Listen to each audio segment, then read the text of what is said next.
Audio Jungle.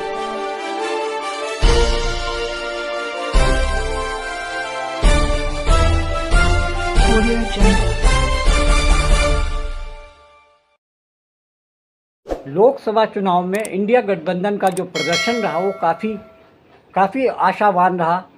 India गठबंधन के जो खास नेता थे उनमें राहुल गांधी, अखिलेश यादव और साथ में सबसे खास भूमिका निभाने वाली प्रियंका गांधी ने अपने रणनीतिक फैसलों से भाजपा के पांव उखाड़ दिए। ये बात साबित हो गई कि अगर किसी तरीके से रणनीति बनाकर उसे अच्छी तरह से एग्जीक्यूट करने पर अच्छे से अच्छा राजनेता भी दांव खा जाता है। भाजपा इस मुगालते में रही कि वो यूपी में बहुत मजबूत है और जनता उसके पक्ष में खड़ी है, लेकिन इंडिया गठबंधन के नेताओं ने जिस रणनीति को अपनाया उसके तहत उन्होंने मूल मुद्दों जैसे कि बेरोजगारी, महंगाई, किसान, दलित, आदिवासी, न्याय व्यवस्था, इन सब चीज़ों को लेकर इंडिया गठबंधन के नेताओं ने, राहुल गांधी ने खास तौर से मुद्दों को जनता तक पहुंचाने में बहुत अहम भूमिका निभाई। वहीं प्रियंका गांधी ने इस बार साबित कर दिया कि वो एक काबिल नेता हैं और जनता से जुड़ने का उनके अंदर पूरा फन है। वो अपनी दादी इंदिरा गांधी की छवि को पूरी तरीके से उन्होंने साबित कर दिया। इससे पहले भी 2022 में जब वो विधानसभा चुनाव में यहाँ की प्रभारी बनी थी, उत्तर प्रदेश में प्रभारी के रूप में काम किया था।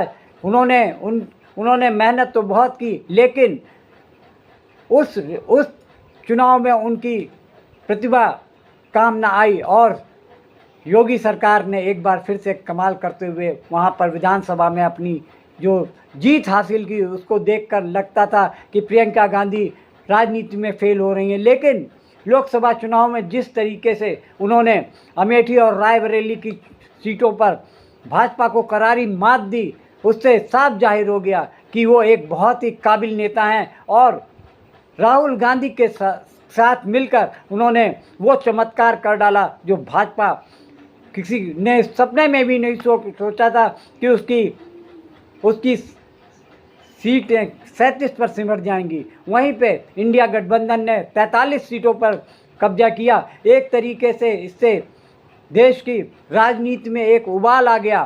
दोस्तों, जिस तरीके से इंडिया गठबंधन ने लोकसभा चुनाव में अपनी महारत दिखाई, अपनी काबिलियत दिखाई, उससे साफ जाहिर हो रहा है कि आने वाले उपचुनाव में भी, यूपी के विधानसभा उपचुनाव में भी वो भाजपा को इसी तरीके से कड़ी टक्कर देने वाले हैं। इसके अलावा जिन 4 राज्यों में विधानसभा चुनाव होने वाले हैं वहाँ पर भी इंडिया गठबंधन पूरी मुस्तैदी और चाक चौबंद तरीके से तैयारी में जुटा हुआ है। अब इंडिया गठबंधन 2027 के यूपी के विधानसभा चुनाव की तैयारी में जुटे हैं। उनका ये खास मकसद है किसी तरीके से अगली बार वहाँ पर भाजपा की सरकार ना बने। वहीं भाजपा की केंद्र में सरकार तो बन गई, लेकिन ये देखा जा रहा है कि जिस तरीके से 4 तारीख के बाद एक के बाद एक बुरी खबर भाजपा सरकार के लिए आती जा रही है। पहले तो जो सर्वे मीडिया के तहत दिखाए गए थे उसके उलट परिणाम आए, उससे मीडिया की छवि तो खराब हुई साथ में भाजपा के नेताओं और भाजपा सरकार के जो मंत्री और प्रधानमंत्री रहे, उन्होंने जिस तरीके से पावर का इस्तेमाल किया उससे उनकी छवि सुधारने की कोशिश की गई। मीडिया ने उसमें पूरी तरीके से अपना साथ योगदान दिया। वहीं पर शेयर बाजार के जरिए आम जनता का जो 30-35 लाख करोड़ का पैसा डूबा, उसके लिए भी राहुल गांधी ने मोदी सरकार को ही जिम्मेदार ठहराया है। उन्होंने कहा इन्होंने साजिशन ऐसे सर्वे को गोदी मीडिया में चलवाया जिससे देश की जनता गुमराह हो गई और उसने भारी मात्रा में पैसा लगाकर शेयर बाज़ार में ये सोचा कि उनको फ़ायदा होने जा रहा है, लेकिन वो एक भ्रामक प्रचार में फंस गए और लाखों करोड़ रुपए का नुकसान छोटे निवेशकों का हो गया। उसके बाद नीट का जो फंदा सरकार के गले में फंसा, उससे साफ जाहिर हो रहा है कि नीट को आयोजित करने वाली संस्था एनटीए पूरी तरीके से फ्लॉप है। उसमें उसके अब तक के कराए गए 70 एग्ज़ाम में धांधली हुई है और इस बार खुलकर सामने आ गया है कि एनटीए धांधली कराने में महत्वपूर्ण भूमिका निभा रहा है। अब उसके बाद नीट के बाद तुरंत 19 तारीख को एक और घोटाला सामने आ गया। नेट यूजीसी का जो पेपर था 19 तारीख को उसको भी सरकार की एजेंसी और सरकार ने उसको कैंसिल कर दिया। उसमें ये बताया गया कि इसमें भी धांधली हुई है और पेपर लीक हुआ है। इन सब बातों को लेकर आगामी जो विधानसभा चुनाव होने वाले हैं देश में, उसमें साफ जाहिर हो रहा है कि भाजपा को काफ़ी दिक्कतों का सामना करना पड़ सकता है, चाहे वो महाराष्ट्र हो, चाहे वो हरियाणा हो, चाहे कर्नाटक, चाहे और भी अन्य प्रदेश हो, झारखंड हो, जहाँ के मुख्यमंत्री को ईडी ने सरकार के इशारे पर उनको जेल के पीछे पहुंचा रखा है। वहाँ की जनता को ये एहसास हो गया है कि केंद्र सरकार आदिवासी समाज के लोगों को प्रताड़ित करने का काम कर रही है। दोस्तों, इस तरीके से आने वाले समय में भाजपा को भारी नुकसान होता दिख रहा है। ये तो भविष्य के गर्भ में है कि कितना नुकसान होता है, लेकिन नुकसान तो होना तय है। नीट पर मोदी सरकार ने एक बड़ा घोटाला किया और शिक्षा मंत्री धर्मेंद्र प्रधान उसी को छिपाते फिर रहे हैं। मंत्री जी नीट की चीट को क्लीन चिट दे रहे हैं। हर किसी को इस घोटाले की क्रोनोलॉजी पता है कि कैसे मोदी बीजेपी के करीबियों ने पैसों के लिए लाखों बच्चों का भविष्य अंधेरे में डाल दिया। लेकिन मोदी सरकार इस मामले को घुमा रही है। कांग्रेस साफ करना चाहती है कि मोदी सरकार इस गलतफहमी में ना रहे कि देश के बच्चे और युवा अकेले हैं। अग्निवीर से लेकर नई नौकरियों तक कांग्रेस हर बार उनके साथ खड़ी थी। ऐसा ही कुछ कांग्रेस नीट मामले में कर रही है। वो मोदी सरकार के ठगे युवाओं के साथ कंधे से कंधा मिलाकर खड़ी है। कांग्रेस नीट परीक्षा में शामिल हर बच्चे के साथ मजबूती से। कांग्रेस पार्टी और उसके नेता लगातार सरकार पर नीट एग्जाम को रद्द करके री एग्जाम कराने का दबाव बना रहे हैं। खड़गे जी, राहुल जी, प्रियंका जी ने इस मामले पर ट्वीट किए। पार्टी लगातार प्रेस कॉन्फ्रेंस कर इस मुद्दे को मुखरता से उठा रही है। और अब नीट परीक्षा में हुई धांधली के खिलाफ भारतीय राष्ट्रीय कांग्रेस 21 जून 2024 को देशव्यापी आंदोलन करने जा रही है। इसके अलावा 24 जून को एनएसयूआई भी नीट मामले को लेकर छात्र संसद घेराव करेगी। हमारी मांग है कि एनटीए को बैन किया जाए, नीट परीक्षा फिर से कराई जाए, धांधली में शामिल लोगों पर सख्त कार्रवाई। देश के भविष्य को सुरक्षित रखने की लड़ाई हम सबकी लड़ाई। हम हर कीमत पर छात्रों को न्याय दिलाकर रहेंगे। देखिए, एक तो मैं आपको स्पष्ट करूं, देयर इज नो करप्शन। ये जो एक वातावरण बनाई जा रही है कि बहुत बड़ा एनामोलीज हुई है नीट के संबंध में। पिछले दिनों में नीट में आपकी जानकारी के लिए बताऊं 24 लाख स्टूडेंट्स अपीयर करते हैं। अभी जो मसला जो सुप्रीम कोर्ट के सामने आज भी चल रहा है, सरकार ने अपना पक्ष रखा है उसमें, ये लगभग 1550 स्टूडेंट की है और एक ग्रेटर क्वेश्चंस कुछ उठाए गए हैं।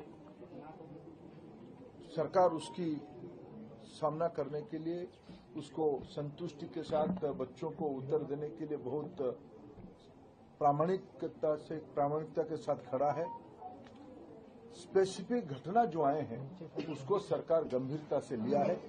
एकेडमिशियंस की कमेटी बनी है, उन्होंने कुछ रिकमेंडेशन किया है, उस हिसाब से सरकार आज कोर्ट के सामने उस पक्ष को रखेगा। और बाकी जो नीडफुल सुप्रीम कोर्ट के आदेश से ही कुछ साल पहले से एनटीए की गठन हुई है। पिछले दिनों में आज एनटीए लगभग 3 बड़े बड़े एग्जामिनेशन कराते, सक्सेसफुली कराती है।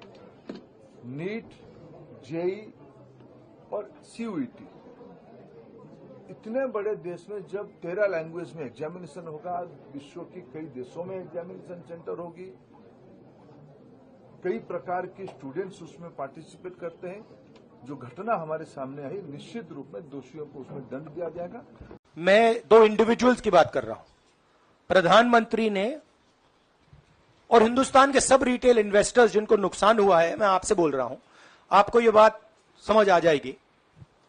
आपका पैसा गया है, आपकी कमाई गई है, आपको नुकसान हुआ है और इसमें करोड़ों युवा हैं जो ईमानदार हैं, तो नरेंद्र मोदी जी ने, अमित शाह जी ने आपको मैसेज दिया कि 4 तारीख को स्टॉक मार्केट आसमान छुएगी और आपने उन पर भरोसा किया। मगर सच्चाई यह थी कि नरेंद्र मोदी को मालूम था कि 4 जून को स्टॉक मार्केट आसमान नहीं छुएगी। 4 जून को स्टॉक मार्केट का जबरदस्त नुकसान होने जा रहा है, क्योंकि उनके पास इंटेलिजेंस की रिपोर्ट थी और बीजेपी का जो इंटरनल असेसमेंट था 220 सीट का, वो उनके हाथ में था। तो मेरा यह सवाल है और मैं आपसे, इन्वेस्टर से कहना चाहता हूं कि आपको जो चोट पहुंची है, जो आपको दर्द हुआ है, वो चोट नरेंद्र मोदी जी और अमित शाह के बयान ने आपको पहुंचाई है। और हजारों करोड़ रुपए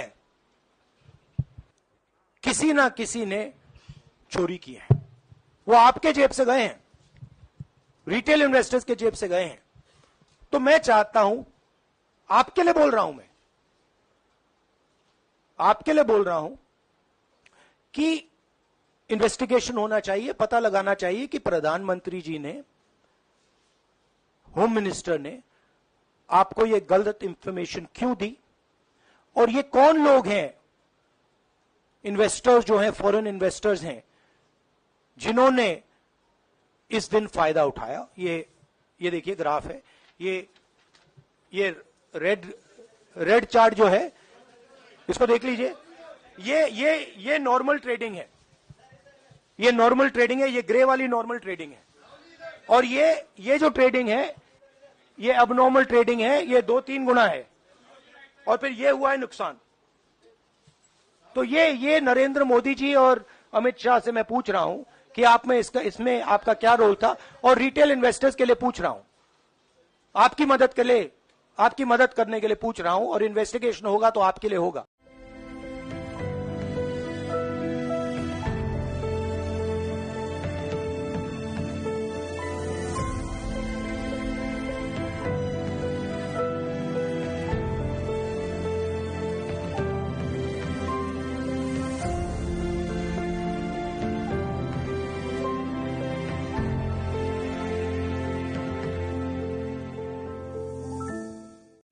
आपने जो नरेंद्र मोदी जी का जो कॉन्सेप्ट था, और वो गुजरात में शुरू हुआ था, गुजरात से वो गुजरात मॉडल फिर वो नेशनल लेवल पे लाए। कॉन्सेप्ट क्या था?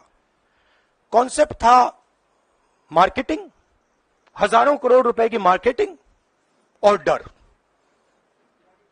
एजेंसी का डर, मीडिया का डर, सरकार का डर। अब हुआ क्या? अब देश में कोई उनसे डरता ही नहीं है। मतलब एक तरीके से रिडिक्यूल करते हैं। जो पहले 56 इंच की छाती थी, अब नंबर तो नहीं दे सकता हूं, बट 30-32 हो गई है, राइट? तो अब पूरा जो ढांचा था, इतना बड़ा गुब्बारा था, वो इतना बड़ा हो गया। अब इससे नरेंद्र मोदी जी को साइकोलॉजिकल बहुत टेंशन होगा, बहुत प्रॉब्लम होगी, क्योंकि उनका जो काम करने का तरीका है वो लोगों को डराने का है, धमकाने का है। अब वो डर चला गया। आपने देखा, पता नहीं देखा या नहीं, वाराणसी में वो चप्पल मार दी किसी ने। बड़ी खबर इस वक्त के शिक्षा मंत्री धर्मेंद्र प्रधान ने मानी गलती हुई नीट मामले पर। धर्मेंद्र प्रधान का बड़ा बयान, गलती हुई। इस बार 2 तरह की अवस्था हुई। वो कह रहे हैं कई बच्चों को गलत पेपर दिया गया पहला, और समय की कमी की वजह से ग्रेस मार्क्स दिया गया। ये 2 गलतियां, 2 सेंटर्स पर कुछ गड़बड़ियों की बात धर्मेंद्र प्रधान की तरफ से। अब हालांकि धांधली की बात कल तक नकार रही थी सरकार, लेकिन अब 2 सेंटर्स पर कुछ गड़बड़ियां हुई। लेकिन अगर सिर्फ ये 2 सेंटर्स तक की बात है तो फिर इतने व्यापक स्तर पर छात्रों का विरोध देखने को नहीं मिलता। छात्र न सिर्फ जो परीक्षार्थी हैं, बल्कि उनके पेरेंट्स, अभिभावक, वो तक विरोध में उतर आए हैं।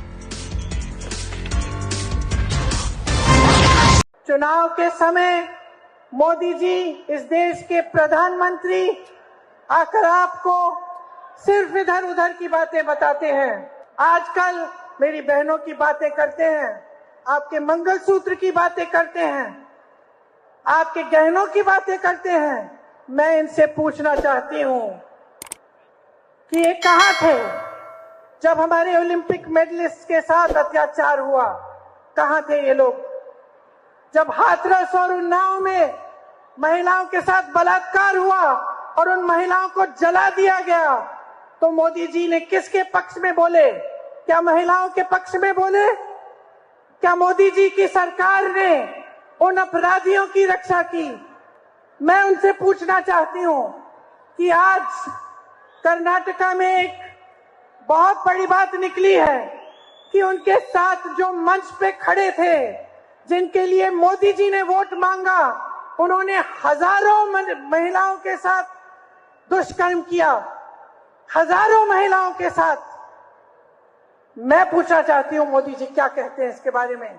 क्या कहते हैं हमारे प्रधानमंत्री इसके बारे में? हमारे गृह मंत्री क्या कहते हैं इसके बारे में? कुछ समय पहले 3 दिनों के लिए मैं अपनी बेटी से मिलने गई। प्रधानमंत्री जी, गृह मंत्री जी बोलने लगे कि प्रियंका गांधी विदेश में गई है। जहां मैं जाती हूं इनको पता चल जाता है, जहां विपक्ष के नेता जाते हैं इनको पता चल जाता है। लेकिन इस तरह का अपराधी, इस तरह का राक्षस इस देश को छोड़ के चले जाता है और इनको पता नहीं चलता। हम कैसे यकीन कर सकते हैं इस बात पर?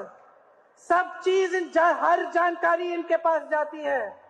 सब नेताओं पे ये ध्यान रखते हैं कौन कहां जा रहा है, क्या कर रहा है। और इतना बड़ा अपराध करके इनके नाक के सामने कोई देश से भाग गया और ये कुछ नहीं कह रहे हैं। देखिए बहने, इनसे जवाबदेही मांगिए, इनसे जवाबदेही मांगिए, इनसे सवाल उठाइए। इनकी हिम्मत नहीं होनी चाहिए, मोदी जी की हिम्मत नहीं होनी चाहिए कि किसी के मंगलसूत्र के बारे में बात करें जब तक ये अपराधी वापस नहीं आएगा।